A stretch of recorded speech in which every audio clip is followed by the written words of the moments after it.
So in the last class of titration, we have discussed acid-base titration, in which we have discussed simple titration along with back titration. So in today's class, we will discuss double indicator titration, that is of third type in the case of acid-base titration. So we will start with double indicator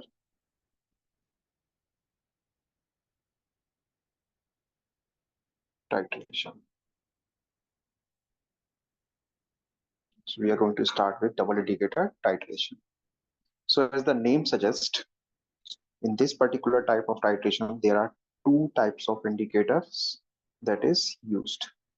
So in this type of titration, the double indicator titration, there are two types of indicators that are used. So there are two indicators that are used. First one is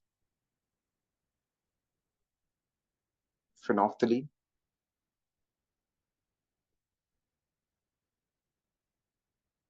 and your second one is methyl orange. So in the case of double indicator titration, we use two types of indicator, and they are phenolphthalein and methyl orange. So बेटा जी, इसके अंदर जो bases दे रखे होंगे आपको, so they will be of such form.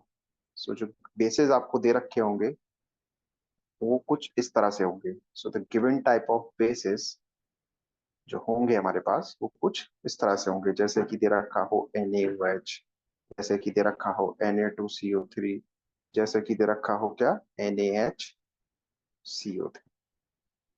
तो जो हमें बेसिस दे रखे होंगे इस टाइट्रेशन के अंदर वो किस तरह से होंगे, वो कुछ इस तरह से दिखते होंगे. किस किस तरह से? NaOH, Na2CO3 और NaHCO3 टाइप के. ठीक है. अब इन पर्टिकुलर बेसिस की जो बेसिक स्ट्रेंथ का ऑर्डर है, किसकी?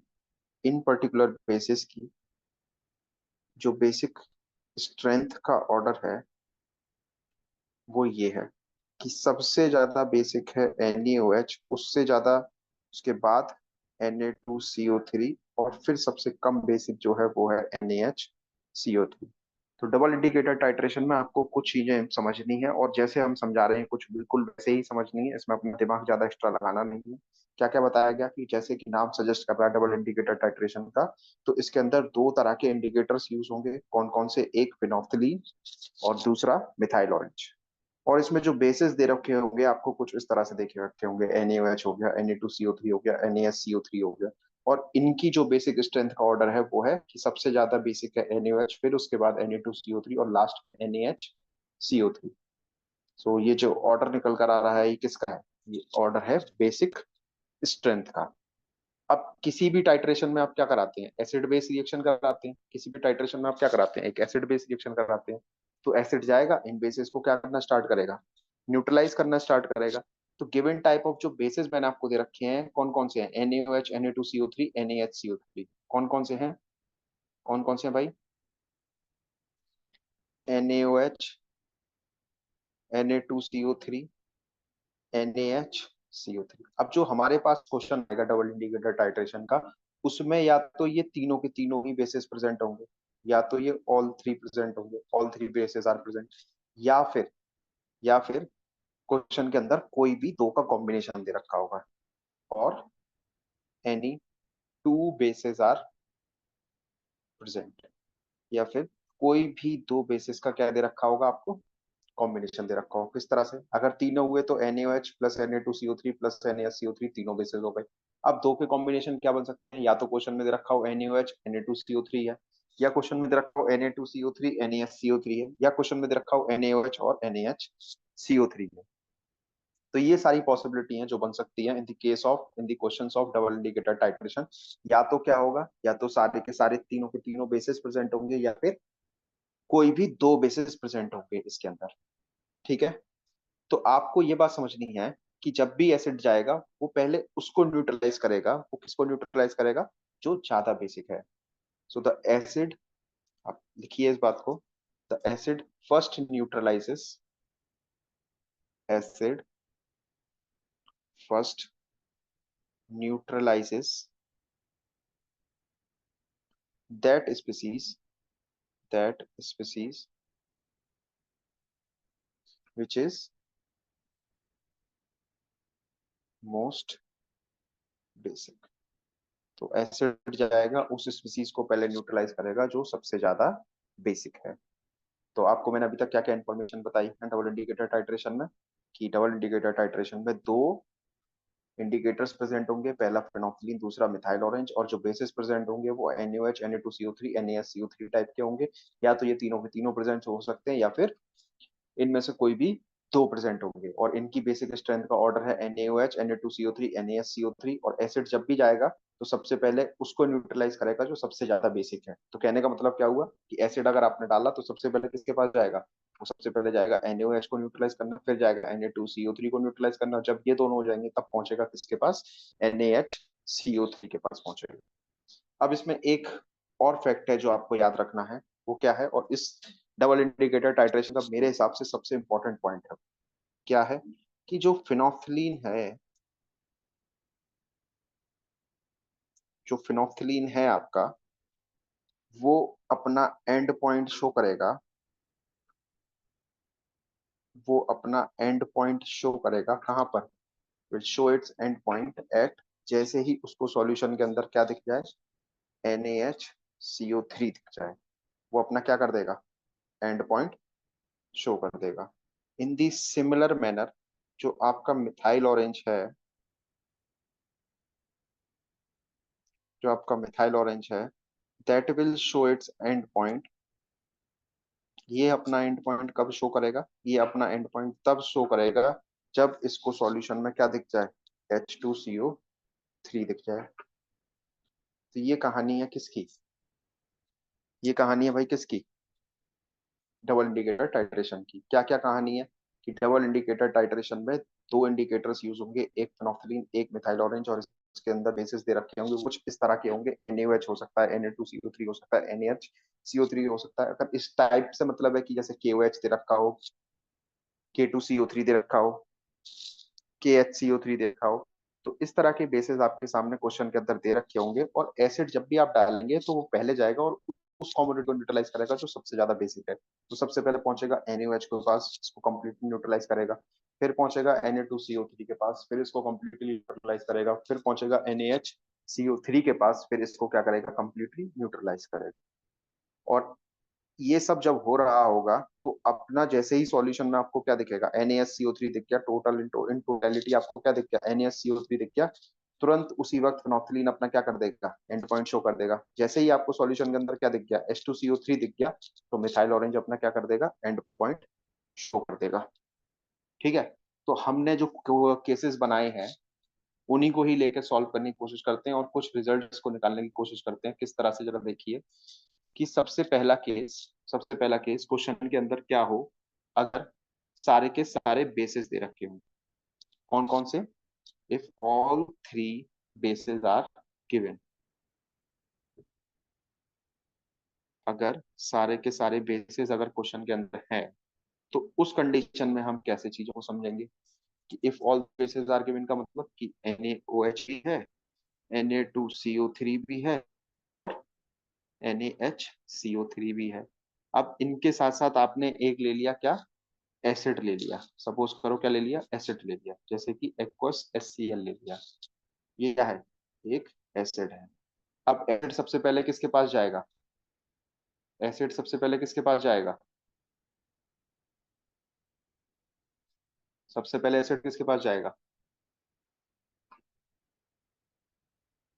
NaOH के पास। फिर एसिड किसके पास जाएगा? Na2CO3 के पास। फिर लास्ट में एसिड किसके पास जाएगा? NaHCO3 के पास जाएगा। समझे? देखिए, तो first acid will go to the base which is most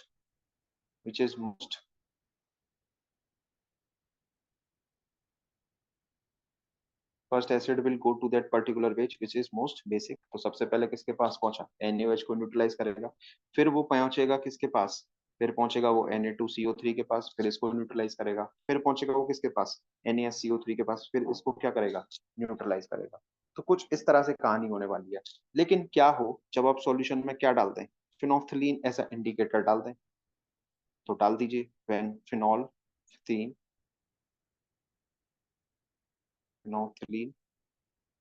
is used as indicator. तो आपने क्या डाल दिया, फिनोल्फथलीन एक इंडिकेटर डाल दिया इसके अंदर।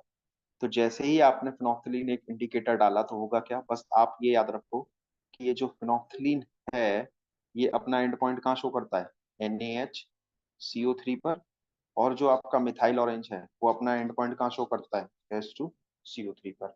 अगर आपको इतनी बात याद रही तो आपके ये क्वेश्चंस को कोई रोक नहीं सकता है। किस तरह से, जरा देखिए कि आपके पास मिक्सचर दे रखा था किसका, NaOH Na2CO3 और NaSCO3 की, NaSCO3 का। और एसिड सबसे पहले उसके पास जाएगा जो सबसे ज्यादा बेसिक है। तो सबसे ज्यादा बेसिक है NaOH के पास कौन गया, HCl गया। इसको न्यूट्रलाइज करा और क्या बनाया, NaCl+H2O बनाया। जब ये काम हो रहा होगा तो सॉल्यूशन में Na2CO3 और NaHCO3 ऑलरेडी प्रेजेंट होंगे। जब इसको न्यूट्रलाइज कर देगा तो फिर किसके पास जाएगा, Na2CO3 के पास जाएगा। सबसे पहले इसके एक मोल को न्यूट्रलाइज करेगा तो क्या बनाएगा, NaHCO3 प्लस प्लस क्या बनाएगा भाई, NaCl। अब आप क्या देख रहे हो इस पॉइंट ऑफ टाइम पर, आप ये देख रहे हो कि सॉल्यूशन में बना भी क्या, NaSCO3, NaCl क्या है, न्यूट्रल। और फिर एंड में भी क्या दे रखा है, NaSCO3। तो जब आपने फिनोल्फथलीन इंडिकेटर यूज किया था तो फिनोल्फथलीन क्या करता था, NaSCO3 पर क्या दे देता था, अपना एंड पॉइंट दे देता था। तो इस रिएक्शन का एंड पॉइंट यहीं आ जाएगा कि नहीं आएगा, इस रिएक्शन का एंड पॉइंट यहीं आ गया। अगर इस रिएक्शन का एंड पॉइंट यहीं आ गया तो इस पर्टिकुलर पॉइंट ऑफ टाइम तक जरा देखना, एसिड ने किस किस को न्यूट्रलाइज कर दिया। तो मिली इक्विवेलेंट ऑफ एसिड किसके बराबर होंगे, milli equivalent of NaOH plus milli equivalent of Na2CO3, जहां पर एन फैक्टर रहेगा किसके बराबर, 1 के बराबर, क्योंकि एक ही मोल न्यूट्रलाइज हुआ है। तो जब फिनोल्फथलीन एज इंडिकेटर यूज किया गया तो हमारी जो वो है, milli equivalent of acid is equal to milli equivalent of NaOH plus milli equivalent of Na2CO3 where n factor is equal to 1। ठीक है। अब इसके बाद ये तो आपने ले लिया पहला सिनेरियो, इसको नाम दे दो A। सेकंड सिनेरियो देखो, सेकंड सिनेरियो देखो जरा ध्यान से। सेकंड सिनेरियो क्या होता, अब फिनोल्फथलीन की जगह अगर आप क्या ले लेते, मिथाइल ऑरेंज ले लेते, तब क्या होता जरा बताओ, when methyl orange is used as an indicator. अगर हम क्या ले लेते, मिथाइल ऑरेंज ले लेते किसकी तरह, इंडिकेटर की तरह, तब उस सिचुएशन में क्या होता जरा देखिए।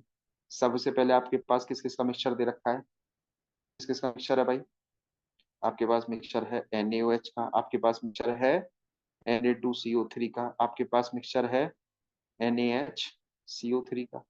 और आपने जो एसिड लिया है वो क्या लिया है, HCl, ये लिया है ना। तो सबसे पहले एसिड किसके पास जाएगा, उसके पास जाएगा जो सबसे ज्यादा बेसिक है। तो ये पहुंचा किसके पास, NaOH के पास। और इसमें हमें ये याद रखना है, जैसे ही सॉल्यूशन में हमें H2CO3 दिखना स्टार्ट हो जाएगा तभी हम रिएक्शन को क्या करा देंगे, स्टॉप करा देंगे। यानी हमारा क्या आ जाएगा, एंड पॉइंट आ जाएगा। और इस रिएक्शन के अंदर में ये जो रेड कलर से बनाया है ये क्या रिप्रेजेंट करेगा भाई, ये रिप्रेजेंट करेगा कि यहाँ क्या आ चुका है, एंड पॉइंट आ चुका है। ऐसे ही जरा इसके अंदर देखिए, मिथाइल ऑरेंज आपने इंडिकेटर की तरह यूज किया, मिथाइल ऑरेंज का जो एंड पॉइंट आता है आपको याद रखना है कहाँ आएगा, H2CO3 पर। तो NaOH HCl के मतलब NaOH के पास कौन गया, HCl का, इसको न्यूट्रलाइज करा तो क्या बनाएगा, इसको न्यूट्रलाइज करा तो क्या बनाएगा, Na Cl प्लस H2O बनाएगा। फिर आपने इसका एक मोल लिया, फिर क्या बनाएगा ये, NaHCO3 बनाएगा, प्लस प्लस NaSCO3 के साथ साथ और क्या बनाएगा, NaSCO3 के साथ साथ बनाएगा NaCl बनाएगा। अभी क्या, अब क्या मतलब हमें वो दिखाई दे रहा है H2CO3 सॉल्यूशन के अंदर, नहीं दिखाई दे रहा है, तो फर्दर एसिड रिएक्ट करेगा। तो यहाँ जो NaSCO3 मिला है उससे एक मोल HCl और रिएक्ट करेगा, और लास्ट में क्या बनाएगा, क्या बनाएगा भाई, H2CO3 बनाएगा, और साथ में क्या बनाएगा, NaCl बनाएगा। समझे। और जो लास्ट में NaSCO3 आपके पास ओरिजिनल मिक्सचर में था, देखो दो NaSCO3 आए, एक NaSCO3 जो Na2CO3 के एक मोल इक्विवेलेंट जब HCl के लिए आपने न्यूट्रलाइज कराया इसको, इससे जो NaSCO3 बना। और मिथाइल ऑरेंज जब इंडिकेटर की तरह यूज कर रहे हैं तो एंड पॉइंट NaCO3 पे ना के कहाँ आता है, H2CO3 पे आता है। तो H2CO3 तो सॉल्यूशन में दिख गया, लेकिन साथ साथ और कौन है, NaHCO3 भी है। तो इसको भी हमें क्या कराना पड़ेगा, न्यूट्रलाइज कराना पड़ेगा। इसको जब न्यूट्रलाइज कराएंगे तो क्या बनेगा, H2CO3 प्लस NaCl। जब ये पॉइंट आपका आ जाएगा तो सॉल्यूशन में आपको सिर्फ और सिर्फ क्या दिख रहा होगा, पहले वाले स्टेप को, Na2CO3 को जब आपने कंप्लीट न्यूट्रलाइज करा दिया तो आप क्या मिल गया आपको, H2CO3। और यहाँ पर जब NaSCO3 था इसको भी न्यूट्रलाइज कराया तो भी क्या मिला, H2CO3। तो ओवरऑल हमें क्या दिखाई दे रहा है, H2CO3। तो अगर आपसे पूछा जाए कि एसिड ने किस किस को न्यूट्रलाइज करा जब मिथाइल ऑरेंज इंडिकेटर की तरह यूज किया गया था, तो आप बोलेंगे कि किस किस को न्यूट्रलाइज करा, कि सबसे पहले पूरे के पूरे NaOH को न्यूट्रलाइज कर दिया। फिर किसको न्यूट्रलाइज करा, फिर न्यूट्रलाइज कर दिया किसको, Na2CO3 को न्यूट्रलाइज कर दिया, जहां एन फैक्टर कितना रहेगा, 2 रहेगा। फिर क्या किया, फिर न्यूट्रलाइज करा किसको, NaHCO3 को न्यूट्रलाइज करा। देख के देखिए, सबसे पहले NaOH को कंप्लीट न्यूट्रलाइज करा, फिर Na2CO3 को न्यूट्रलाइज करते करते H2CO3 में कन्वर्ट करा, तो इसको भी न्यूट्रलाइज करा। फिर यहाँ जो NaCO3 प्रेजेंट है उसको H2CO3 में कन्वर्ट करा, तब जाके एंड पॉइंट आया। तो कुल मिलाकर जब हम लोग फिनोल्फथालीन इंडिकेटर की तरह यूज कर रहे थे तो जरा देखो उसका एंड पॉइंट आ जाता था NaCO3 पर, इसलिए सिर्फ और सिर्फ एसिड किसको न्यूट्रलाइज कर पा रहा है, NaOH को और Na2CO3 को, जब एन फैक्टर कितना है, 1 है। और जब हम लोग मिथाइल ऑरेंज इंडिकेटर यूज कर रहे हैं, जब हम लोग मिथाइल ऑरेंज इंडिकेटर की तरह यूज कर रहे हैं, तो जो इंडिकेटर है वो कहाँ जाके रिएक्शन को रुकवा रहा है, वो जाके रुकवा रहा है जब एंटायर सेट ऑफ थिंग्स क्या हो जाए, कंप्लीटली न्यूट्रलाइज हो जाए। तो इसमें कौन कौन न्यूट्रलाइज हुआ, इसमें सबसे पहले पूरा NaOH, पूरा Na2CO3 और पूरा NaHCO3 न्यूट्रलाइज। अगर इतनी बात आपको समझ में आ गई है तो सारी की सारी रिपीटेटिव स्टडी है आगे की। देखिए नेक्स्ट चीज आपसे क्वेश्चन में पूछ लेते हैं वो लोग, देखो जरा थर्ड क्या हो सकता है, कि सर हम क्या करें, फिर मिथाइल ऑरेंज डालते हैं, लेकिन कब डालते हैं, जब फिनोक्सिलिन अपना एंड पॉइंट शो कर चुका हो, यानी कि अपना कलर चेंज कर चुका हो। तो थर्ड हेडिंग डालो, when methyl orange is used, when methyl orange is used as an indicator, when methyl orange is used as an indicator after phenolphthalein, after phenolphthalein changes its color, after phenolphthalein changes its color। तो जब phenolphthalein अपना colour change कर दे उसके बाद आप क्या करें, methyl orange को डालें।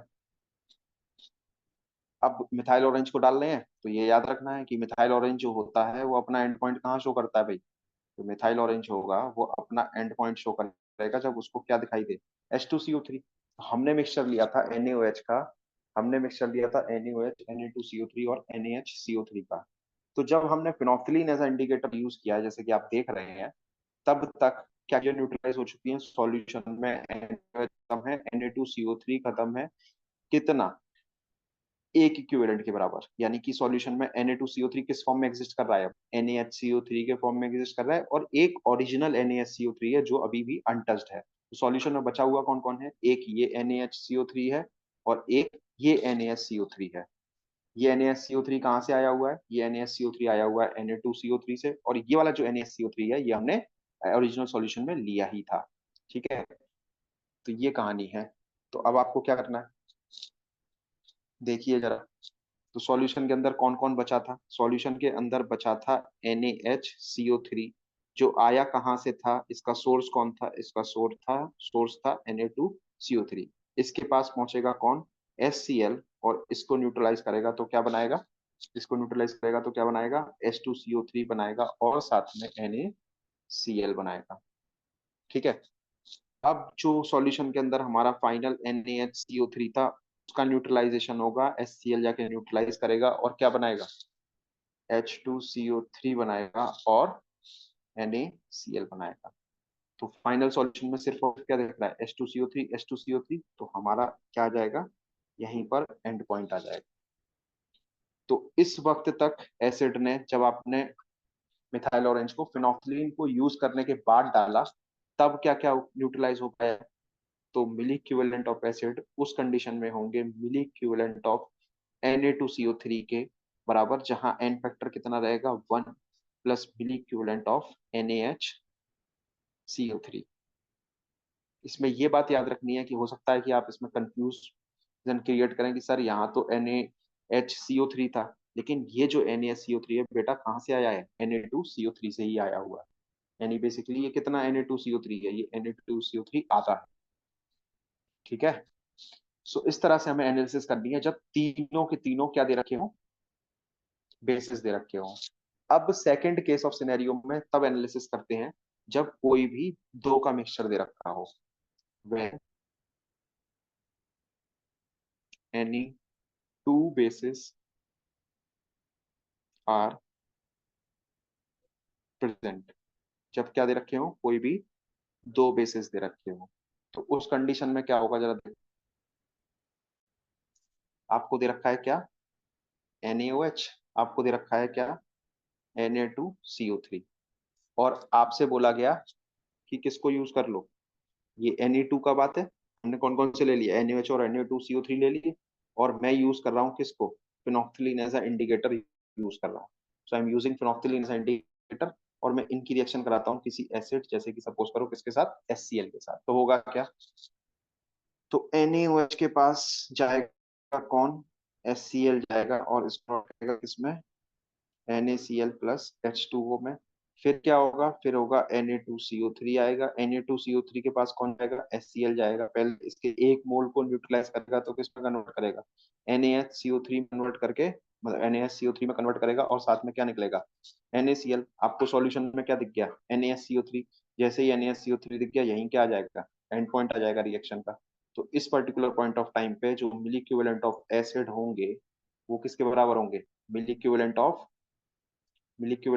base, that is NaOH, plus milli equivalent of Na2CO3, where n factor is equal to 1। n factor जहां कितना है? 1 है। ठीक है,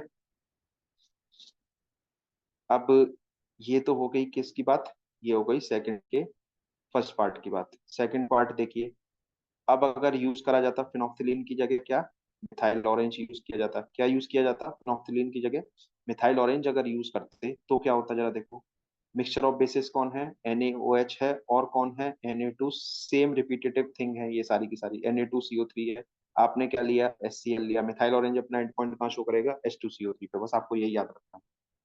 तो होगा क्या जरा देखो, ये रिएक्शन होगी, ये बनाएगा क्या? NaCl+H2O। यहाँ पर पहले एक मोल ऑफ HCl आएगा, उसको न्यूट्रलाइज करेगा, कन्वर्ट करेगा किसमें? NaHCO3 में, प्लस NaCl में। और फिर एक और मोल ऑफ HCl आएगा। क्यों आएगा? इसलिए आएगा क्योंकि NaSCO3 पे एंड पॉइंट तो आया नहीं है, तो एक मोल ऑफ HCl और आएगा, और इस NaSCO3 को वो कन्वर्ट कर देगा किसमें? H2CO3 में, प्लस NaCl में। जैसे ये कन्वर्ट किया इसने, तो आपको यहाँ क्या दिखेगा? एंड पॉइंट दिख जाएगा। अब जब यहाँ पर एंड पॉइंट आया, तो इस वक्त मिली इक्विवेलेंट ऑफ एसिड, यानी एसिड ने किस किस को न्यूट्रलाइज कर दिया? पूरे के पूरे NaOH को न्यूट्रलाइज कर दिया।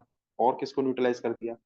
पूरे के पूरे Na2CO3 को न्यूट्रलाइज कर दिया, जहां एन Na2CO3 का कितना था, 2 था। ठीक है,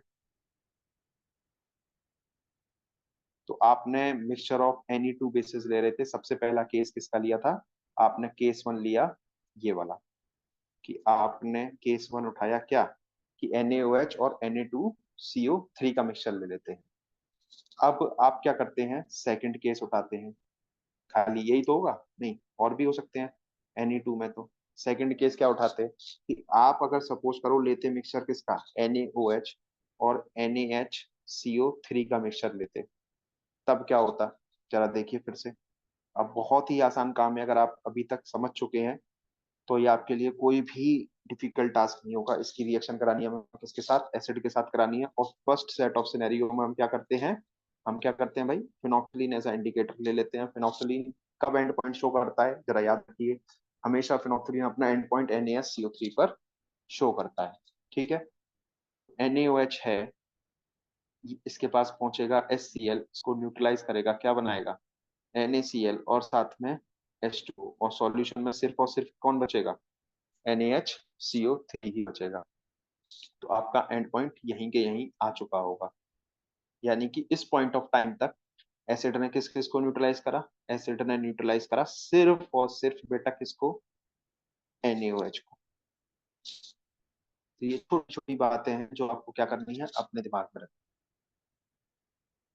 ठीक है, अब क्या होता कि आप क्या करते, फिनोल्फथालीन यूज ना करके क्या करते भाई, यही कर लेते हैं चलो, इसी में ही, कि हम क्या करने वाले हैं, हम करने वाले हैं फिनोल्फथालीन ना यूज करके हम क्या यूज करते, अगर मैं यूज करता किसका, मिथाइल ऑरेंज का, तो मिथाइल ऑरेंज अपना एंड पॉइंट कहाँ शो करता, H2CO3 पे। कहाँ शो करता भाई, H2CO3 पे। तो मिक्सचर ऑफ बेसिस जो दे रखा है वो क्या है, मिक्सचर ऑफ बेसिस जो दे रखा है वो क्या है, NaOH है और NaHCO3 है। सबसे पहले पहुंचेगा किस पास, सबसे पहले एसिड जाएगा NaOH के पास, इसको न्यूट्रलाइज करेगा, किसमें कन्वर्ट करेगा, NaCl प्लस H2O में। फिर पहुंचेगा किसके पास, NaSCO3 के पास पहुंचेगा, क्योंकि सॉल्यूशन में H2CO3 नहीं बना है अभी तक। जैसे ही HCl पहुंचेगा किसके पास, NaHCO3 के पास, तो इसको कन्वर्ट कर देगा वो किसमें, H2CO3 प्लस NaCl में कन्वर्ट कर देगा। और जैसे ही ये कन्वर्ट हुआ तो यहाँ पर आपका क्या आ गया, एंड पॉइंट आ गया। तो इस पर्टिकुलर पॉइंट ऑफ टाइम पे मिली इक्विवेलेंट ऑफ एसिड किसके बराबर होंगे, milli equivalent of base that is NaOH plus milli equivalent of NaHCO3 के बराबर होंगे, जो आपने यूज किया। आई होप आप लोगों को चीजें समझ में आ रही होंगी। ये बहुत ही आसान चीजें हैं।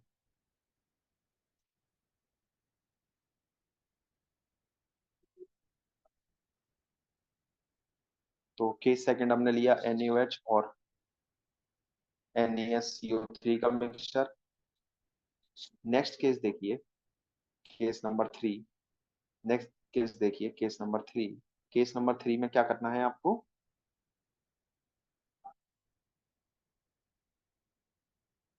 यहां से कर लेते हैं। जो केस नंबर थ्री है हमारा, वो क्या है, हमारे केस नंबर थ्री में, केस नंबर थ्री में अब जो मिक्सचर ऑफ बेसिस बचे हुए हैं उससे सिर्फ कौन बचे हुए हैं, Na2CO3 और NaHCO3 बचे हुए हैं। ठीक है, देखो अब होगा क्या, कुछ नहीं करना है, पहले यूज करो किसको, फिनोफ्थलीन को। एसिड ले लो, सपोज करो HCl के साथ रिएक्शन करना है। बस याद ये रखो, फिनोफ्थलीन अपना एंड पॉइंट कहाँ शो करेगा, NaHCO3 पर। तो Na2CO3 since it is more basic, इसके पास कौन पहुंचेगा, HCl पहुंचेगा, इसको न्यूट्रलाइज करना स्टार्ट करेगा, इसको पहले किसमें कन्वर्ट करेगा, NaSCO3 प्लस NaCl में। और दूसरा क्या, ये NaSCO3 तो यहाँ बैठा ही था, तो नॉक्सिलिन अपना एंड पॉइंट कहाँ शो करता है, NaSCO3 पर, तो यहीं के यहीं एंड पॉइंट आ जाएगा। तो मिली इक्विवेलेंट ऑफ एसिड किसके बराबर होंगे, मिली इक्विवेलेंट ऑफ Na2CO3 के बराबर होंगे, जहां एन फैक्टर इसका कितना रहेगा, 1 के बराबर। ठीक है, सेकंड केस देखो जरा इसी में ही, क्या होता अगर हम यूज करते किसका, क्या होता, जब हम यूज करते किसको, मिथाइल ऑरेंज को अगर यूज करते, वो अपना पॉइंट कहाँ दिखाता, H2CO3 पे। तो Na2CO3 के पास पहुंचता HCl, इसको पहले कन्वर्ट करता किस में, NaHCO3 में प्लस NaCl में। फिर ये जो NaCO3 बना है, इससे रिएक्ट करता कौन, एक मोल ऑफ HCl फिर से, तो क्या बनाता, H2CO3 प्लस NaCl। बनाता कि नहीं बनाता। और यहाँ जो NaSCO3 है, उसके पास भी कौन जाता, HCl, और उसको भी कन्वर्ट करके क्या बनवाता, H2CO3 प्लस NaCl में कन्वर्ट कराता। तो आपका यहाँ जाके क्या आता सॉल्यूशन में, सिर्फ और सिर्फ H2CO3 कब दिख रहा है, इस पॉइंट पे। ये भी H2CO3, ये भी H2CO3, तो यहाँ क्या आ जाता, एंड पॉइंट। जैसे ही एंड पॉइंट आ जाता, तो आप क्या लिखते कि milli equivalent of acid is equal to milli equivalent of Na2CO3, milli equivalent of Na2CO3 n factor 2 plus milli equivalent of NaHCO3, इस बराबर होते हैं। तो ये पूरी थ्योरी थी हमारी, जो हमें समझनी थी, किसके बिहाफ पर, डबल इंडिकेटर टाइट्रेशन के बिहाफ पर। अब देखते हैं कि इस पे बेस्ड क्वेश्चंस किस तरह से पूछे जाते हैं। इस पे बेस्ड जो क्वेश्चंस आएंगे वो किस तरह से होंगे, जरा देखो। क्वेश्चंस काफी लंबे चौड़े क्वेश्चंस होते हैं, लेकिन बहुत ही आसान सवाल आते हैं। अगर आपको ये थ्योरी अच्छे से समझ में आ गई है, तो आपके लिए कोई भी डबल इंडिकेटर टाइट्रेशन का क्वेश्चन कठिन नहीं होगा। सॉल्यूशन मतलब, एक क्वेश्चन देखो, क्वेश्चन बोल रहा है अ mixed solution of KOH and Na2CO3 required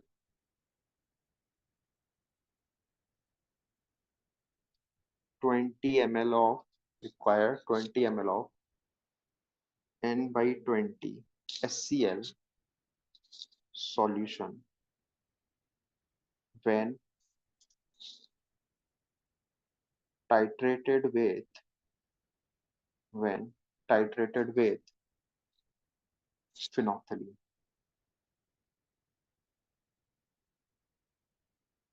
When titrated with phenolphthalein.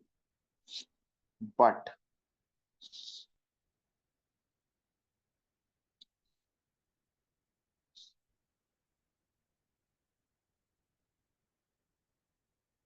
the same amount of solutions when titrated with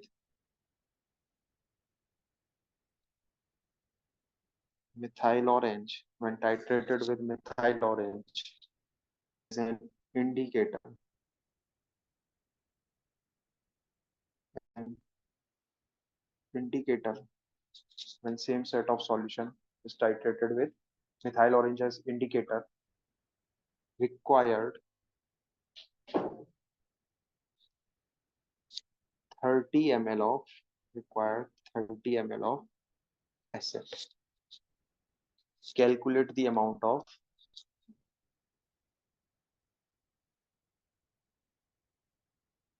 calculate the amount of KOH and Na2 Na2CO3. Calculate the amount of NaOH and Na2CO3. तो आपका question कुछ इस तरह से आया है। देखिए कैसे सॉल्व करेंगे इसको। पहले इसको बॉक्स में बंद कर देते हैं। कैसे सॉल्व होगा देखिए भाई, इतना लंबा चौड़ा सवाल देख के जिस किसी को भी डर लग जाए, जिसको कि इतना लंबा सवाल दे रखा है कैसे सॉल्व करेंगे। Question is very simple. Question क्या कह रहा है, पहली चीज वो ये कह रहा है कि, चलो देखो क्या कह रहा है।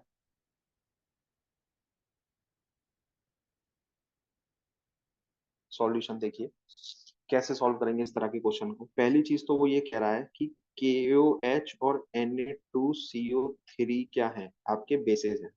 इसका मिक्सचर।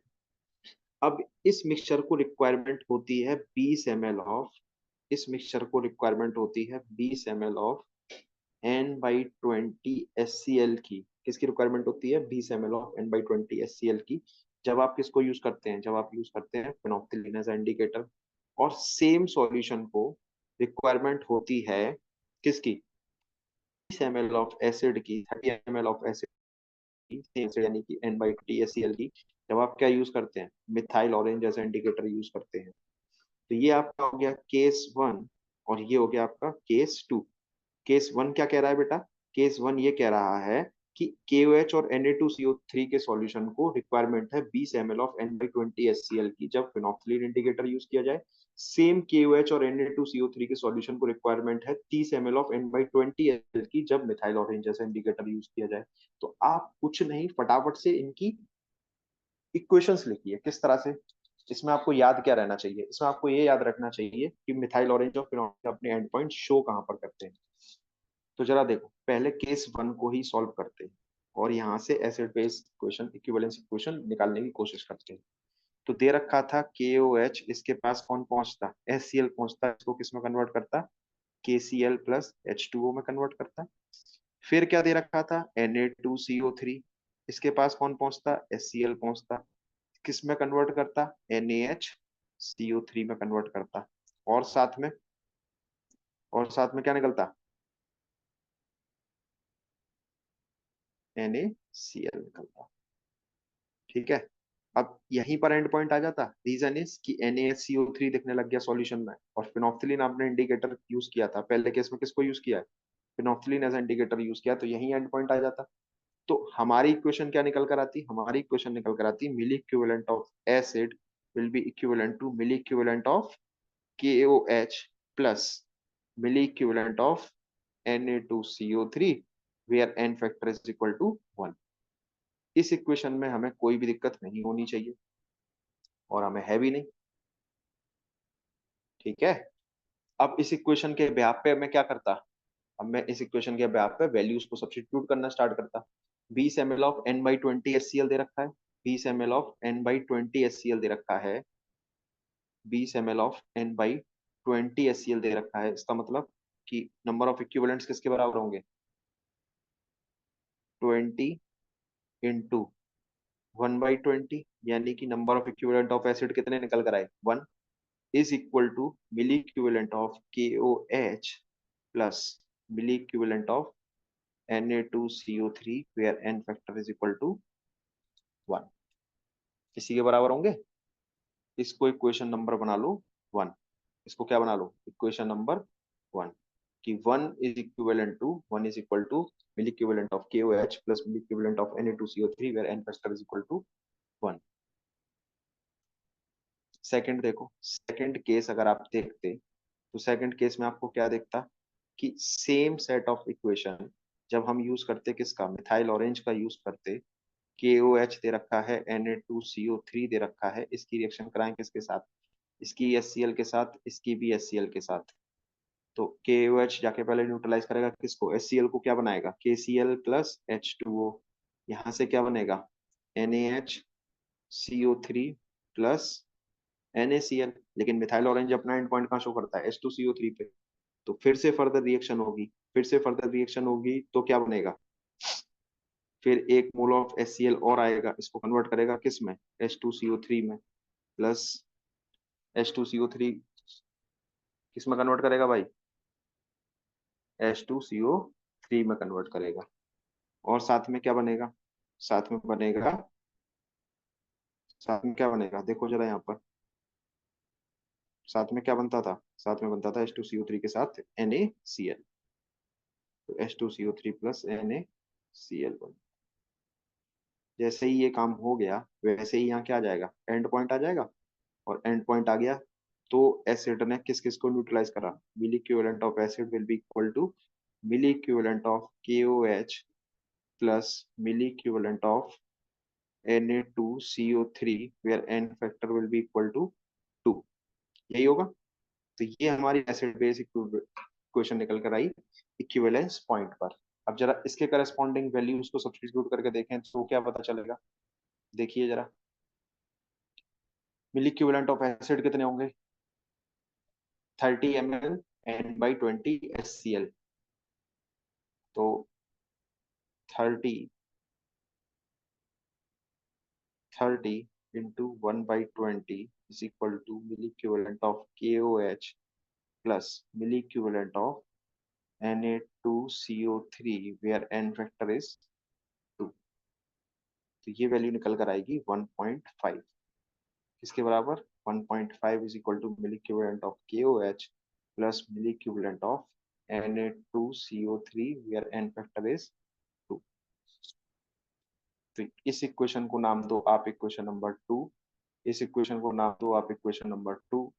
पहले जो निकाले थे वो कौन सी इक्वेशन थी? Equation number 1। अब इक्वेशन नंबर 1 और इक्वेशन नंबर 2 को अगर साइमल्टेनियसली सॉल्व करेंगे तो क्या मिल सकता है? देखो, इक्वेशन नंबर 1 है 1 is equal to milli equivalent of KOH plus milli equivalent of Na2CO3 N factor 1। और इक्वेशन नंबर 2 है 1.5 is equal to milli equivalent of KOH plus milli equivalent of Na2CO3 N factor 2। अगर मैं second equation में से first equation को minus कर दूं तो क्या मिलेगा? जरा देखना। मैं क्या करने वाला हूँ, सेकंड इक्वेशन में से फर्स्ट इक्वेशन को माइनस कर देता हूँ। तो 0.5 बचेगा इधर और KOH तो खत्म, और इधर बचेगा milli equivalent of Na2CO3 N factor 2 minus milli equivalent of Na2CO3 N factor 1 के बराबर। ये बचेगा। अब इसमें क्या करो, वैल्यूज को सब्स्टिट्यूट कर लो इस तरह से कि 0.5 मिली इक्विवेलेंट्स क्या होते थे? Weight in gram upon equivalent mass. Equivalent mass कितना? Molar mass by n factor into 1000 minus weight in gram whole divided by equivalent mass molar mass by n factor into 1000। तो इस इक्वेशन को solve करके हम क्या निकाल सकते हैं? हम W निकाल सकते हैं, और W जो निकल कर आएगा वो क्या है? वो वैल्यू आएगी 0.053 ग्राम के बराबर। और ये वेट आया है किसका? Na2CO3 का वेट आया है। किसका वेट आया भाई? Na2CO3 का वेट आया है। क्वेश्चन में यही पूछा था कि कैलकुलेट करिए वेट किस किसका? Na2CO3 का और Na2CO3 का और KOH का।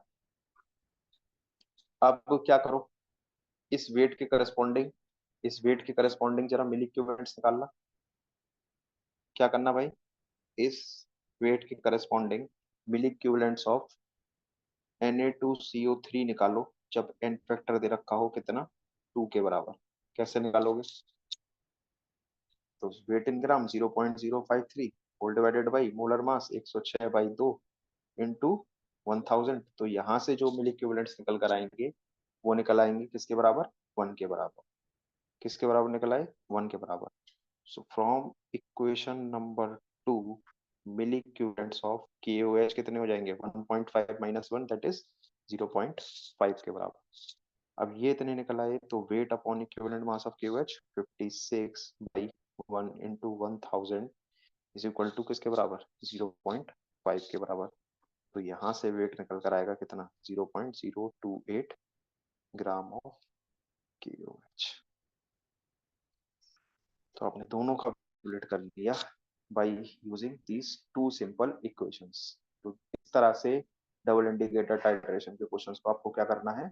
सॉल्व करना है। एक और क्वेश्चन देखिए जरा, एक और क्वेश्चन देखिए। ये क्वेश्चन क्या कहता है आपसे, जरा देखिए ध्यान से।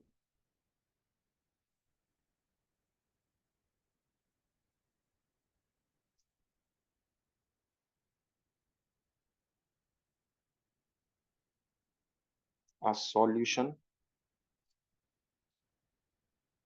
contains Na2CO3 and NaHCO3.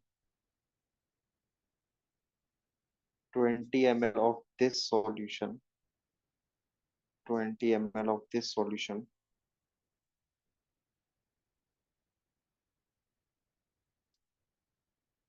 requires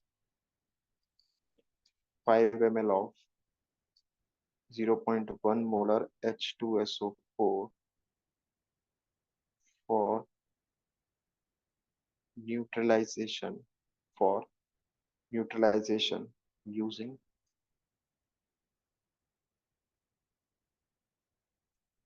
phenolphthalein, using phenolphthalein as the indicator, using phenolphthalein as the indicator.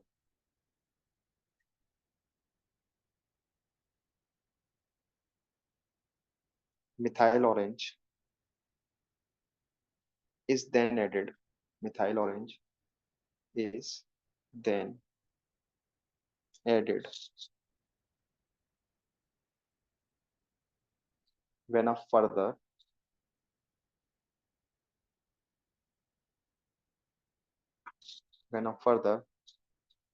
5 ml of 0.2 molar H2SO4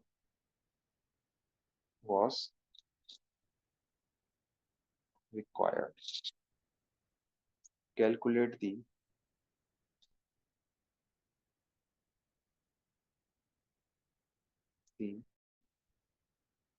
mass of Na2CO3 and HCO3 in 1 liter of this salt. तो ये क्वेश्चन है आपका। अब इस question को comprehend करिए और समझिए कि ये कहना क्या चाह रहा है। ये कहना चाह रहा है बेटा कि अगर आप फिनोक्सिलिन एक इंडिकेटर यूज करते, देखो सॉल्यूशन कंटेन्स मिक्सचर किस किस का, Na2CO3 और NaSCO3 का। इस सॉल्यूशन को रिक्वायरमेंट है 20 ml, इस सॉल्यूशन को रिक्वायरमेंट है किसकी, 5 ml ऑफ 0.1 मोलर H2SO4 की न्यूट्रलाइजेशन के लिए यूजिंग फिनोक्सिलिन एज इंडिकेटर। अब फिनोक्सिलिन जब इंडिकेटर अपना कलर चेंज करते, उसके बाद अगर आप मिथाइल ऑरेंज डालते हैं तो फर्दर 5 ml की और रिक्वायरमेंट आएगी। तब ये पूछ रहा है कि ये बताइए Na2CO3 और NaSCO3 कितना प्रेजेंट होगा 1 लीटर सॉल्यूशन के अंदर। तो ये क्वेश्चन है आपका, देखिए कैसे सॉल्व करेंगे इसको। आप लोग अपनी स्क्रीन पॉज करिए और ट्राई करिए इस क्वेश्चन को सॉल्व करने की, क्योंकि हम इसके पीछे जो कॉन्सेप्ट था वो हम पहले ही डिस्कस कर चुके हैं। तो अगर फिनोक्सिलिन एज इंडिकेटर यूज किया जा रहा है तो एंड पॉइंट कहाँ आएगा, NaSCO3 पर। तो मिली इक्विवेलेंट ऑफ एसिड, जरा दिमाग में ही सोचो किसके बराबर होंगे। Milli equivalent of acid will be equal to milli equivalent of, पहले किसके पास जाएगा, Na2CO3 के पास, उसको न्यूट्रलाइज करेगा, बनाएगा किसमें, NaSCO3 में। तो मिली इक्विवेलेंट ऑफ एसिड किसके बराबर होंगे, milli equivalent of Na2CO3 where n factor is equal to 1 के बराबर। समझ पा रहे हो कि नहीं। मिली इक्विवेलेंट ऑफ एसिड कितने दे रखे हैं सवाल के अंदर, जरा देखो कितने दे रखे हैं भाई। 20 ml of this solution required 5 ml of 0.1 molar H2SO4। तो मिली इक्विवेलेंट कितने हुए, 5 इंटू 0.1 इंटू 2 के बराबर। ये किसका वैल्यू निकल कर आया, मिली इक्विवेलेंट ऑफ Na2CO3 की वैल्यू निकल कर आई किसमें, 20 ml ऑफ दिस सॉल्यूशन में, जब एन फैक्टर कितना था, 1 था। तो ये वैल्यू किसके बराबर आएगी, ये वैल्यू आएगी बेटा 1 के बराबर। तो 1 is equal to milli equivalent of Na2CO3 where n factor is equal to 1। अब तक आपको ये सारी इक्वेशंस दिमाग में सेट होने लग जानी चाहिए कि किस तरह से निकल कर आ रहे हैं। अगर आप मिथाइल ऑरेंज करते फिनोक्सिलिन के एंड पॉइंट शो करने के बाद, तब क्या होता, तो सॉल्यूशन में कौन कौन बचा होता, कौन कौन बचा होता है बताओ। सॉल्यूशन में बचा होता NaSCO3, जो कहाँ से आता, Na2CO3 से आता। तो इसका भी एन फैक्टर कितना रहता, 1। और सॉल्यूशन में बचा होता कौन, NaHCO3, जो आपने लिया था इनिशियली। अब इन दोनों को ये कन्वर्ट करके किस में कन्वर्ट करता, H2CO3 में। तो हमारी इक्वेशन यही हो जाती। अब हमें डायरेक्ट इक्वेशन नहीं है, इतनी थ्योरी पढ़ने के बाद ये नहीं है कि हम बैठ के बार बार रिएक्शन करा रहे हैं, हम डायरेक्ट इक्वेशंस लिखेंगे। क्या कह रही है अब ये इक्वेशन हमसे, it requires a further of 5 ml। यही कह रहा है ना क्वेश्चन, कि हमें रिक्वायरमेंट है फर्दर ऑफ 5 ml ऑफ 0.2 की, फर्दर 0.2 की रिक्वायरमेंट है, further 5 ml of 0.2 molar H2SO4 की रिक्वायरमेंट है, क्या कराने के लिए, न्यूट्रलाइजेशन कराने के लिए। तो मिली इक्विवेलेंट्स कितने हो गए, 5 ml 5, 0.2 मोलर और n factor 2। Milli equivalent of Na2CO3 n factor is 1 plus milli equivalent of NaHCO3। तो ये वैल्यू निकल कर आएगी 5 टू जा 10, 10 इंटू 0.2, 10 इंटू 0.2 निकल कर आएगी 2 के बराबर। तो जब आप इन दोनों इक्वेशंस को साइमल्टेनियसली सॉल्व करेंगे, कौन दोनों इक्वेशंस को, इन दोनों इक्वेशंस को साइमल्टेनियसली करेंगे, तब आपको पता चलेगा कि मिली इक्विवेलेंट यानी कौन कौन सी इक्वेशन नंबर 1 और इक्वेशन नंबर 2 को साइमल्टेनियसली सॉल्व करोगे, तब पता चलेगा कि मिली इक्विवेलेंट ऑफ NaSCO3 जो है वो निकल कर आ रहे हैं किसके बराबर, 1 के बराबर निकल कर आ रहे हैं। किसके बराबर आ रहे हैं भाई, 1 के बराबर आ रहे हैं। अब इसके करस्पॉन्डिंग क्या लगा दो, सिंपल सी अपनी वेट एनालिसिस लगा दो जो लास्ट क्लास में देखे थे कि weight upon equivalent mass, equivalent mass किसके बराबर होगा, इसका molar mass whole divided by n factor into 1000। तो यहाँ से वेट इन ग्राम निकल आएगा आपका। चाहो तो ऐसे कर लो और इसको क्या करो, एक बॉक्स में बंद कर दो। ठीक है, तो वेट इन ग्राम जो निकल कर आएगा, जो वेट इन ग्राम निकल कर आएगा वो किसके बराबर होगा, इसको सॉल्व करोगे तो ये वैल्यू निकल कर आएगी 0.084 ग्राम के बराबर। क्या है ये, NaHC3 है। ठीक है भाई, किसके अंदर है, 20 ml के अंदर है। क्वेश्चन ही बोला था खुद ही आपसे कि ये जो अमाउंट है वो किसके अंदर है, 20 ml के अंदर। आपसे फाइनल क्वेश्चन में क्या पूछा है कि बताइए 1 लीटर में कितना होगा। तो अब लीनियर कैलकुलेशन लगा दीजिए इस तरह से कि अगर 20 ml में, अगर 20 ml में 0.084 ग्राम मिलता है, तो 1 ml में कितना मिलेगा, 0.084 ग्राम होल डिवाइडेड बाई 20 के बराबर। तो 1 लीटर यानी 1000 ml में कितना मिलेगा, 0.084 होल डिवाइडेड बाई 20 इंटू 1000 ग्राम के बराबर मिलेगा। तो ये जो वैल्यू निकल कर आएगी आपकी, ये वैल्यू होगी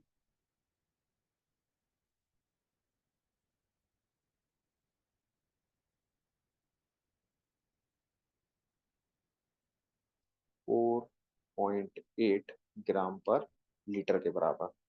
तो ये एनालिसिस हो गई किसके लिए, और NaHCO3 के लिए। सिमिलरली एनालिसिस करिए किसके लिए, Na2CO3 के लिए कर दीजिए। करिए जरा, milli equivalents of Na2CO3 where n factor is equal to 1 कितने थे, एक के बराबर थे, एक ही के बराबर थे ना।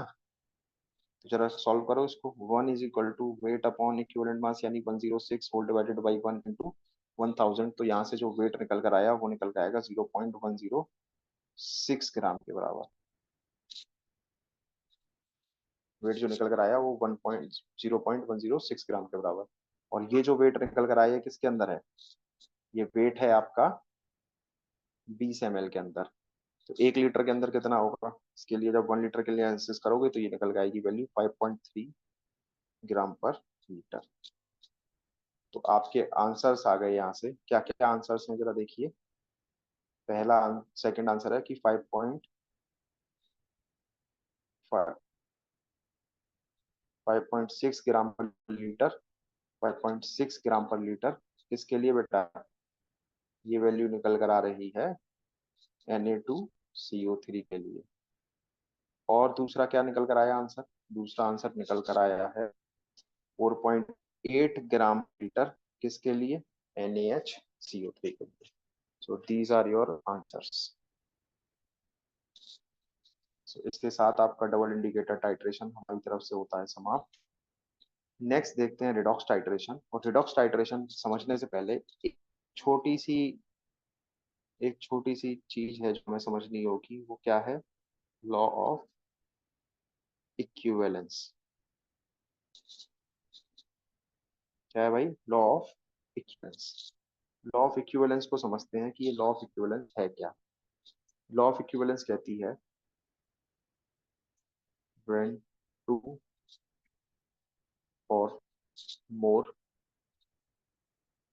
reactants are reacted, when two or more reactants are reacted, when two or more reactants are reacted completely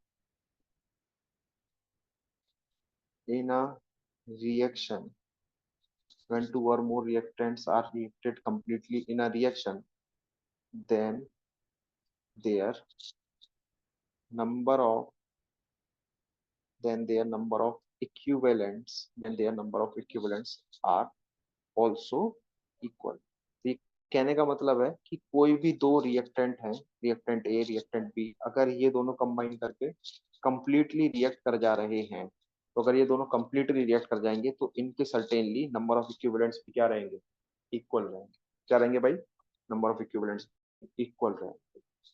तो इसी को ही बेस बनाकर हम लोग क्या कहते हैं, क्या पढ़ते हैं भाई, रिडॉक्स टाइट्रेशन स्टार्ट करते हैं। क्या स्टार्ट करते हैं, रिडॉक्स टाइट्रेशन स्टार्ट करते हैं। तो रिडॉक्स टाइट्रेशन में मतलब रिडॉक्स टाइट्रेशन काफी ज्यादा सिंपल है as compare to acid based titration. Acid based titration आपको तभी अच्छा लगेगा जब आपकी इमेजिनेशन पावर थोड़ी ज्यादा अच्छी हो। रिडॉक्स टाइट्रेशन देखिए, redox titration acid based titration में जो रिएक्शन होती थी वो किसके बीच होती थी, एसिड और बेस के बीच में। ऐसे ही जब रिडॉक्स टाइट्रेशन होगा तो रिएक्शन किसके बीच में होगी, रिएक्शन होगी, रिएक्शन किसके बीच में होगी, रिएक्शन होगी ऑक्सीडाइजिंग एजेंट और रिड्यूसिंग एजेंट के बीच में।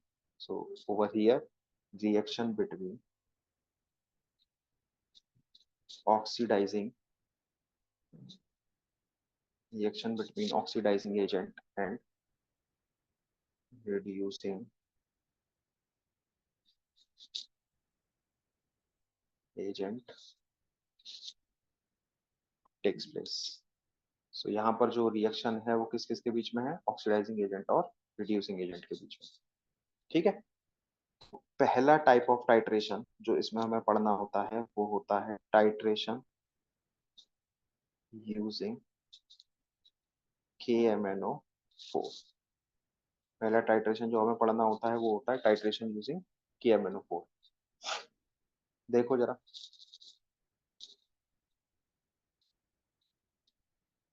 KMnO4 है, अगर Mn का ऑक्सीडेशन नंबर निकालोगे तो निकल कर आएगा +7। कितना निकल कर आएगा, +7। और +7 से ज्यादा ऑक्सीडेशन नंबर पॉसिबल नहीं है। तो 7 से ऊपर तो जा नहीं सकता, तो कहाँ जाएगा, नीचे जाएगा। तो क्या होगा, रिडक्शन होगा। तो ये बिहेव किसकी तरह करेगा, एक ऑक्सीडाइजिंग एजेंट की तरह बिहेव करेगा। किसकी तरह बिहेव करेगा, एक स्ट्रॉन्ग ऑक्सीडाइजिंग एजेंट की तरह बिहेव करेगा। तो इसके 3 तरह के बिहेवियर होते हैं, यानी अलग अलग तरह से बिहेव करता है एज पर द मीडियम। तो अगर आप इसको देख रहे हो किसकी तरह, ये हमें याद रखना है कि हम इसको अगर पढ़ रहे हैं किसके अंदर, एसिडिक मीडियम के अंदर अगर पढ़ रहे हैं, इसके अंदर पढ़ रहे हैं, एसिडिक मीडियम के अंदर अगर हम इसको पढ़ रहे हैं, तो एसिडिक मीडियम के केस में जो MnO4 माइनस है that will be converted into Mn2 plus. और इस रिएक्शन का एन फैक्टर कैसे निकालिए, जैसे हम लोग निकालते थे इस रिएक्शन को बैलेंस करके। जरा बैलेंस करिए, एसिडिक मीडियम में बैलेंस करिए, तो क्या लगाएंगे, 4H2, इधर क्या लगाओगे, 8H+। अब क्या ऐड करना है, अब क्या ऐड करना है भाई, अब करने हैं नंबर ऑफ इलेक्ट्रॉन्स ऐड। तो इधर क्या दिख रहा है, इधर +2 चार्ज, इधर क्या दिख रहा है, +7 चार्ज। तो यहाँ क्या ऐड करना पड़ेगा, 5 इलेक्ट्रॉन्स ऐड करने पड़ेंगे कि नहीं, 5 इलेक्ट्रॉन्स ऐड करेंगे। तो इस रिएक्शन का जो एंड फैक्टर है वो कितना निकल कर आएगा, number of electron exchange that is 5 whole divided by stoichiometric coefficient 1।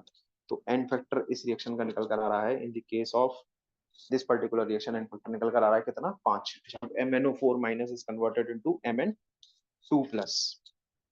ये हो गया आपका एसिडिक मीडियम की कहानी। सेकंड देखिए कि जब आप इसको लेते किसके अंदर, एल्कलाइन और बेसिक मीडियम के अंदर, एल्कलाइन और बेसिक मीडियम के अंदर एनालिसिस करते अगर, तो क्या एनालिसिस होती जरा देखो। तो जो आपका MnO4 माइनस है वो कन्वर्ट होता किसके अंदर, MnO4 माइनस के अंदर। तो मास तो बैलेंस है, जस्ट हमें क्या ऐड करना है, एक इलेक्ट्रॉन ऐड करना है चार्ज बैलेंस करने के लिए। तो अब एन फैक्टर कितना निकल कर आता, number of electron exchange divided by stoichiometric coefficient, n factor कितना आता, 1। थर्ड देखिए, अगर मीडियम कैसा हो, थर्ड देखिए, अगर medium weekly alkaline, weekly alkaline और न्यूट्रल हो, कैसा हो, वीकली एल्कलाइन और न्यूट्रल मीडियम अगर हो, तब क्या एनालिसिस होगी। अगर जो मेरा मीडियम है वो कैसा निकल कर आ रहा है, वीकली एल्कलाइन और न्यूट्रल मीडियम निकल कर आ रहा है, तब उस कंडीशन में जो मेरा MnO4- है, उस कंडीशन में जो मेरा MnO4- है, वो कन्वर्ट होगा किसके अंदर, वो कन्वर्ट हो जाता है MnO2 के अंदर। तो बेसिक मीडियम में ही कर लेते हैं इसको। तो जिधर नंबर ऑफ ऑक्सीजन ज्यादा, यहाँ 2 नंबर ऑफ ऑक्सीजन ज्यादा है, तो यहाँ हमें क्या लगाना पड़ेगा, 4OH-, और इधर क्या लगेगा भाई, 2H2। चार्ज बैलेंस के लिए देखिए क्या करना है, कितने इलेक्ट्रॉन ऐड करने पड़ेंगे, 3 इलेक्ट्रॉन ऐड करने पड़ेंगे। तो एन फैक्टर कितना निकल कर आया, 3/1। तो एन फैक्टर हो गया यहाँ पर 3। तो आप ये याद रखिए, क्या याद रखिए, कि एसिडिक मीडियम के अंदर जो MnO4- है, that will be converted into Mn2+। जो MnO4- है वो किस में कन्वर्ट होगा, Mn2+ में कन्वर्ट होगा। एल्कलाइन और बेसिक मीडियम में MnO4- will be converted into MnO4 2-। किस में कन्वर्ट होगा, MnO4 2- में कन्वर्ट होगा। और in the case of weakly alkaline और neutral medium, MnO4- will be converted into MnO2। और इन तीनों रिएक्शन के अलग अलग एन फैक्टर निकल कर आते हैं। अब सबसे खूबसूरत बात यह है कि जो आपका KMnO4 है, वो खुद पर्पल कलर का होता है। कैसे कलर का होता है, पर्पल कलर का होता है। अब अगर सोचो, जैसे ही रिएक्शन कंप्लीट हुई, इसका पर्पल कलर चेंज हो जाए, तो इसका बिहेवियर चेंज हो गया। तो इसके केस में हमें कहीं भी कुछ भी बाहर से इंडिकेटर डालने की जरूरत नहीं पड़ती। जो KMnO4 है, खुद ब खुद एक नेचुरल इंडिकेटर की तरह क्या करता है, काम करता है। तो इसको नोट बना के इस पॉइंट को लिखिए, काफी ज्यादा इंपॉर्टेंट पॉइंट है। क्या पॉइंट है भाई, इसको नोट बना के लिखिए कि जो हमारा KMnO4 है, it is an self indicator.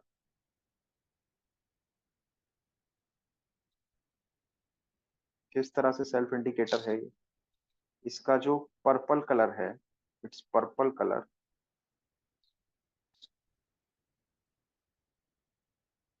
Disappear हो जाता है यहाँ पर पॉइंट पर। सॉल्यूशन का कलर कैसा था, पर्पल था, और वो चेंज हो गया टू कलरलेस। तो हमें क्या पता चल गया कि हमारी रिएक्शन कंप्लीट हो चुकी है। ठीक है। अब ये काम किसकी तरह कर रहा था, इसकी ऑक्सीडेशन स्टेट +7 थी, तो ऊपर तो जा नहीं सकती, नीचे ही जाएगी। तो ये रिडक्शन कर रहा था अपना, तो सामने वाले का क्या कराएगा, ऑक्सीडेशन कराएगा। देखिए किस तरह से कुछ ऑक्सीडेशन रिएक्शन देखिए जो होती है किसके द्वारा, KMnO4 के द्वारा। नेक्स्ट हेडिंग डालो, some oxidation carried by KMnO4। Some oxidation carried by KMnO4। ये कन्वर्ट करता है Fe+2 को Fe+3 में। ये कन्वर्ट करता है SN+2 को SN4+ में। ये कन्वर्ट करता है I- को I2 में। बैलेंस करने के लिए 2 लगा दीजिए। ये कन्वर्ट करता है Cl- को Cl2 में। बैलेंस करने के लिए 2 लगा दीजिए। ये कन्वर्ट करता है C2O4 2- को CO2 में। बैलेंस करना है तो 2 लगा दीजिए 2 इलेक्ट्रॉन के साथ।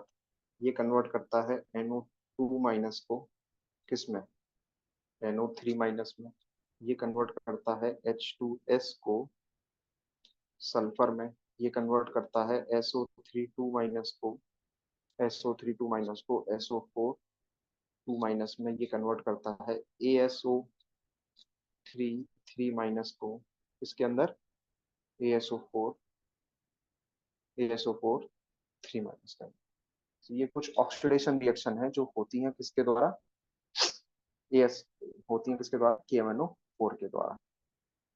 अब सेकंड टाइट्रेशन हम पढ़ते हैं इसके अंदर। फर्स्ट टाइट्रेशन था KMnO4 के द्वारा, सेकंड टाइट्रेशन पढ़ते हैं हम, टाइट्रेशन यूजिंग K2Cr2O7। अब इस K2CR2O7 की खासियत देखिए, K2CR2O7 में Cr की जो ऑक्सीडेशन स्टेट है जरा निकालिए, कितनी निकल कर आ रही है। जब आप इसको निकालेंगे तो कितनी आएगी, +6, which is also on the higher side, which is also on the higher side. तो ये अपना क्या कराएगा, रिडक्शन कराएगा, तो किसकी तरह बिहेव करेगा, एक ऑक्सीडाइजिंग एजेंट की तरह बिहेव करेगा। किसकी तरह बिहेव करेगा, एक, it will act as a oxidizing agent. किसकी तरह बिहेव करेगा, ऑक्सीडाइजिंग एजेंट की तरह बिहेव करेगा। और ये याद रखिए कि ये ऑक्सीडाइजिंग एजेंट की तरह बिहेव करता है सिर्फ और सिर्फ किसके अंदर, एसिडिक मीडियम के अंदर बिहेव करता है। तो जो आपका Cr2O7 टू माइनस है इसके अंदर, it will converted into Cr+3। तो first balance the atom other than hydrogen oxygen, तो यहाँ पर 2 लगा दिया। 7 ऑक्सीजन एक्स्ट्रा थे तो 7H2O लगा दिया। 14 हाइड्रोजन एक्स्ट्रा हो गए तो 14H+ लगा दिया। अब क्या देखने को मिल रहा है, अब करना है आपको मास बैलेंस। तो मास बैलेंस के लिए क्या करोगे, इधर आपके जो चार्ज है वो +6 यूनिट चार्ज है, यहाँ पर +12 यूनिट चार्ज है, तो इधर क्या करना पड़ेगा, 6 इलेक्ट्रॉन्स ऐड करने पड़ेंगे। क्या करना पड़ेगा, 6 इलेक्ट्रॉन्स ऐड करने पड़ेंगे। इस केस में एन फैक्टर 6/1 निकल कर आएगा। ठीक है, तो इसमें नोट बनाकर ये पॉइंट लिख लीजिए, that it acts as oxidizing agent in it acts as oxidizing agent in acidic medium only and oxidizes and oxidizes same as KMnO4। ठीक है, तो ये हमारा सेकेंड रिडॉक्स टाइट्रेशन था जो हमने समझा है।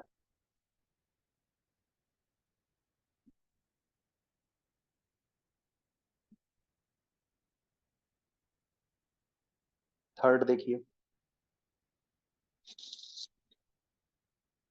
थर्ड है आयोडीमेट्री।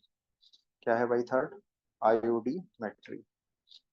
इसमें क्या होता है, देखो जरा ध्यान से, इसमें I2 को यूज करते हैं as a oxidizing agent. So I2 is used as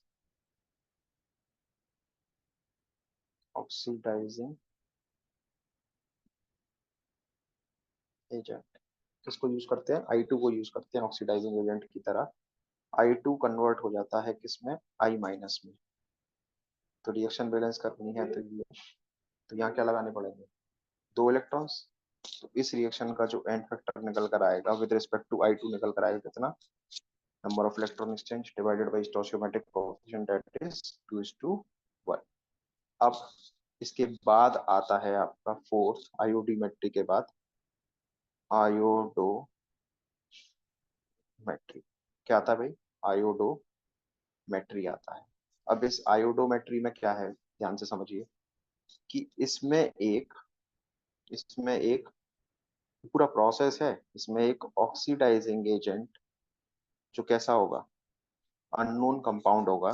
जो कैसा हो, अननोन कंपाउंड, या फिर इसका सॉल्यूशन कैसा होगा, अननोन सॉल्यूशन है।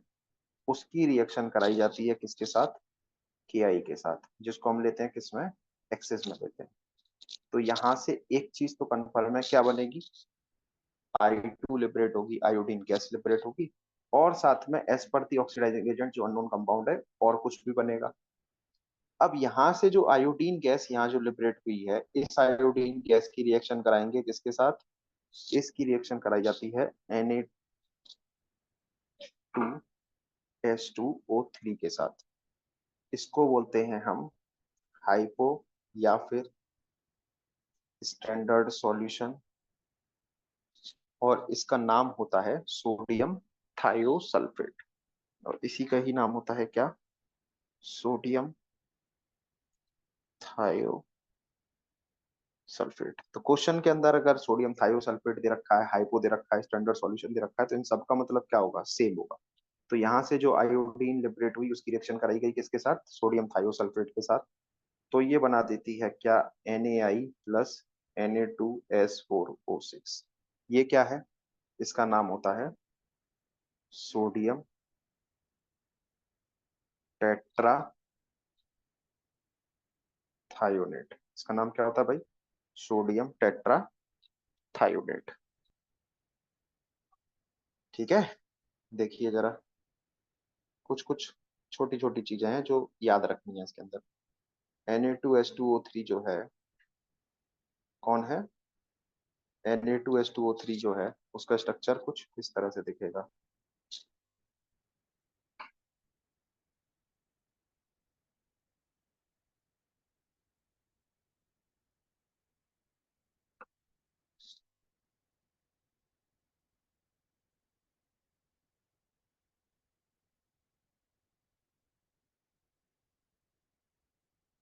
Na2S4O6 जो है उसका स्ट्रक्चर कुछ इस तरह से दिखेगा।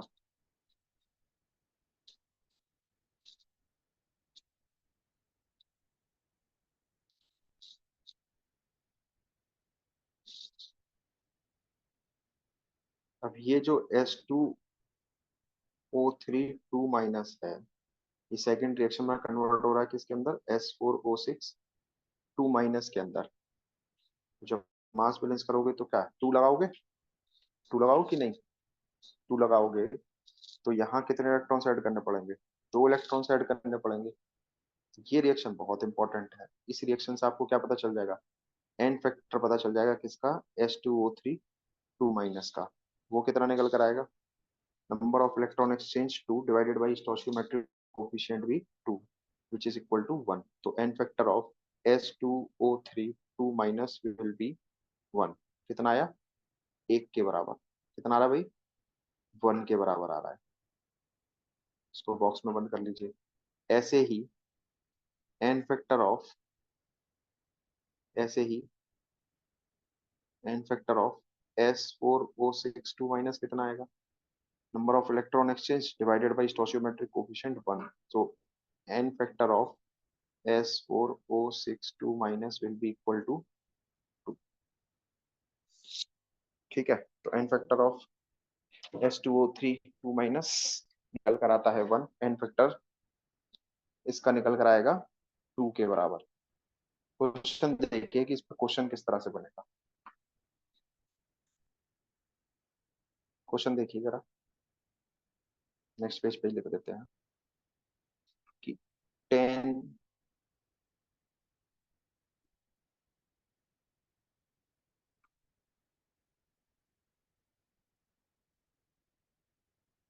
ml of K2Cr2O7 solution liberated I2 from Ki solution. The liberated I2 iodine was titrated with 16 ml of M by 25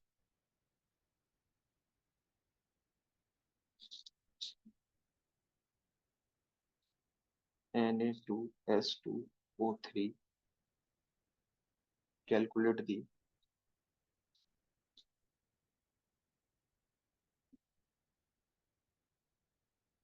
concentration.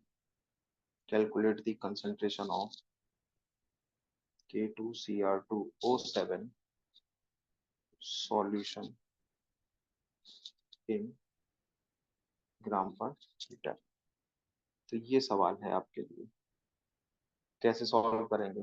देखो क्या कह रहा है ये क्वेश्चन, ध्यान से पढ़ो कि 10 ml ऑफ K2Cr2O7 है। देखते जाओ, K2Cr2O7 एक ऑक्सीडाइजिंग एजेंट अननोन की तरह, अब अननोन ऑक्सीडाइजिंग एजेंट की तरह कौन बिहेव करेगा, K2Cr2O7 जिसका कितना लिया है आपने 10 ml लिया है, इसकी रिएक्शन कराते हैं आप लिबरेटेड फ्रॉम KI सॉल्यूशन, इसकी रिएक्शन कराओ किसके साथ KI, जिसको किसमें ले रखा है एक्सेस में, तो यहाँ से क्या लिबरेट होगा I2 लिबरेट होगी, उस I2 की रिएक्शन कराओगे किसके साथ Na2H2O3 के साथ, तो ये क्या बनाएगी NaI प्लस Na2S4O6 बनाए।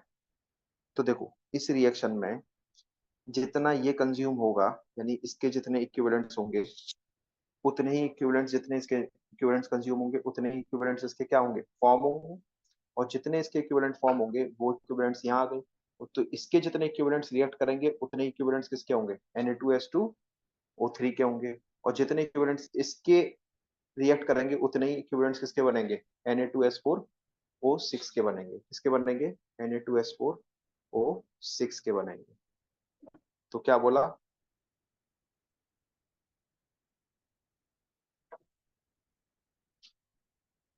देखिए क्या बोला गया इस क्वेश्चन के अंदर, इस क्वेश्चन के अंदर बोला गया कि जो मिली इक्विवेलेंट्स किसके Na2S4O6 के होंगे वही मिली इक्विवेलेंट्स किसके बराबर होंगे, मिली इक्विवेलेंट्स होंगे क्योंकि वो बराबर होंगे किसके Na2S2O3 के बराबर। अब ये मिली इक्विवेलेंट जो होंगे किसके बराबर होंगे, मिली इक्विवेलेंट्स ऑफ I2 के बराबर, क्योंकि ये दोनों ने क्या करा है कंप्लीट रिएक्शन करी है, और कंप्लीट रिएक्शन जब भी कोई दो स्पीसीज करते हैं तो उनके नंबर ऑफ इक्विवेलेंट्स इक्वल होते हैं, यही हमें कौन बताता है लॉ ऑफ इक्विवेलेंस। हमने अगर लॉ ऑफ इक्विवेलेंस लगाएं तो milli equivalents of Na2S4O6 will be equal to milli equivalent of Na2S2O3 and that will be equal to milli equivalents of I2, और ये I2 उतनी ही फॉर्म होगी, यानी इसके इक्विवेलेंट्स उतने ही होंगे जितने इसके इक्विवेलेंट्स हैं, क्योंकि ये कैसा दे रखा है एक्सेस में दे रखा है। तो these milli equivalents will be equal to milli equivalents of milli equivalents of K2Cr2O7। तो ये चीजें आपको पता चल गई, आप किसकी इंफॉर्मेशन दे रखी है इनमें से किसी की भी इंफॉर्मेशन दे रखी हो उसको यूज कर लीजिए, और इसको हमेशा याद रखिएगा। ये मैंने ऑल दो क्वेश्चन के अंदर लिखी है लेकिन ये काफी इंपॉर्टेंट लाइन है, तो इनमें से जिसकी इंफॉर्मेशन दे रखी होगी उसको यूज कर लीजिए। जिसकी इंफॉर्मेशन दे रखी है Na2S2O3 की इंफॉर्मेशन दे रखी है, देखो 16 ml ऑफ M/25 Na2S2O3, तो यहाँ से आप क्या निकाल लोगे, यहाँ से आप क्या निकाल लोगे मिली इक्विवेलेंट ऑफ Na2S2O3 निकल आएंगे कितने, इसका वॉल्यूम, इसका मोलैरिटी इनटू एन फैक्टर, तो मोलैरिटी दे रखी है कितनी 1/25, एन फैक्टर 1, वॉल्यूम कितना है 16 ml। एन फैक्टर 1 कहाँ से आया, जस्ट अभी आपने देखा था, ये देखो ये लिखा हुआ है, तो ये मिली इक्विवेलेंट्स निकल आए किसके Na2S2O3 के मिली इक्विवेलेंट्स निकल कर आ गए। अब ये जो मिली इक्विवेलेंट्स होंगे बेटा, ये वैल्यू कितनी निकल कर आ रही है, ये वैल्यू निकल कर आ रही है 16/25 के बराबर। अब ये मिली इक्विवेलेंट्स जो मेरे Na2S2O3 के निकल कर आए हैं, मेरे ये जो मिली इक्विवेलेंट्स हैं किसके, ये मेरे जो मिली इक्विवेलेंट्स हैं जो निकल कर आए हैं किसके, किसके निकल कर आए हैं, ये जो मेरे मिली इक्विवेलेंट्स निकल कर आए हैं Na2S2O3 के, it will be equivalents to milli equivalent of K2Cr2O7 के बराबर। तो मिली इक्विवेलेंट्स ऑफ Na2S2O3 25 16/25, इसके करस्पॉन्डिंग मुझे क्या निकालना पड़ेगा, वेट निकाल लेते हैं, कितना निकल कर आएगा, इसका वेट कितना 294 मोलर मास कितना भाई 294, और K2Cr2O7 किस में कन्वर्ट होता है Cr+3 के अंदर, किस में कन्वर्ट होता है Cr+3 के अंदर होता है, तो एन फैक्टर कितना है 6, एन फैक्टर कितना भाई 6 के बराबर है, तो 294 डिवाइडेड बाई 6 इंटू 1000, तो यहाँ से आपको वेट इन ग्राम पता चल जाएगा किसका K2Cr2O7 का, इसका वेट इन ग्राम पता चल जाएगा किसका K2Cr2O7 का, K2Cr2O7 का वेट इन ग्राम पता चल जाएगा, तो जो वो वैल्यू की वो है 0.03136 ग्राम के बराबर, किसके बराबर है 0.03136 ग्राम के बराबर वैल्यू। तो आपने 0.03136 ग्राम के बराबर वैल्यू निकाल ली K2Cr2O7 की, जो किसके अंदर एग्जिस्ट करते हैं। क्वेश्चन के अंदर ही आपको दे रखा था किसके अंदर है, 10 ml के अंदर। हम पूछे किसके अंदर है, 1 लीटर के अंदर पूछे हैं। फिर फटाफट से लगा दो। क्या लगाना है कि 10 ml में, क्या लगाना है भाई, 10 ml में कितना, 0.03136 ग्राम ऑफ K2Cr2O7 एग्जिस्ट करता है। तो 1 ml में कितना करेगा, 0.03136 होल डिवाइडेड बाई 10 के बराबर। तो 1 लीटर यानी 1000 ml में कितना करेगा, 0.03136 whole divided by 10 into 1000। Zero से जीरो कैंसिल, तो जो वैल्यू निकल कर आएगी वो किसके बराबर है, 1 2 3 4 5। 2 जीरो और कैंसिल, तो अब कितने बचे, 3 जीरो। तो ये निकल कर आएगी 3.136 ग्राम पर लीटर के बराबर। और यही आपका क्या होगा, आंसर है। अब यूनिट से भी आपको थोड़ा थोड़ा आइडिया लग रहा होगा कि ये मोस्ट ऑफ द क्वेश्चन में हम क्या निकाल रहे हैं, जो ग्राम पर लीटर में निकालते हैं, ये स्ट्रेंथ निकाल रहे हैं। क्या निकाल रहे हैं भाई, स्ट्रेंथ निकाल रहे हैं। तो इसमें एक अच्छा क्वेश्चन था जिसमें लॉ ऑफ इक्विवेलेंस यूज हुआ है। क्या लॉ ऑफ इक्विवेलेंस यूज हुआ है, और हमने क्या इवेल्युएट करा है, हम लोगों ने इवेल्युएट करा है किसका, किसका इवेल्युएशन करा है, अननोन सॉल्यूशन K2Cr2O7 का इवोल्यूशन किया है। और इसमें जो कॉन्सेप्ट यूज हुआ था वो किसका था, आयोडोमेट्री का था। ये मैं फिर से एक बार और सर्किट कर दे रहा हूँ जिससे आपको याद रहे कि ये काफी ज्यादा इंपॉर्टेंट इक्वेशन है जो आपको क्या रखनी है, याद रखनी। ठीक है। सो इसके साथ हमारा टाइट्रेशन दोनों ही तरह का समाप्त होता है। दोनों ही तरह का टाइट्रेशन हमारा समाप्त होता है, acid based titration along with redox titration. Acid based titration में हमने 3 तरह का टाइट्रेशन पढ़ा, simple titration, back titration and double indicator titration. Double indicator titration में बस यही याद रखो, फिनोक्सिलीन NaSCO3 पर और मिथाइल ऑरेंज H2CO3 पर एंड पॉइंट शो करेगा। और in the case of redox titration, ये कुछ वैरायटी ऑफ प्रॉब्लम्स हैं, जो वैरायटी ऑफ टाइट्रेशन हैं जो आपको दिए जा सकते हैं। ठीक है, तो इतना पढ़िए।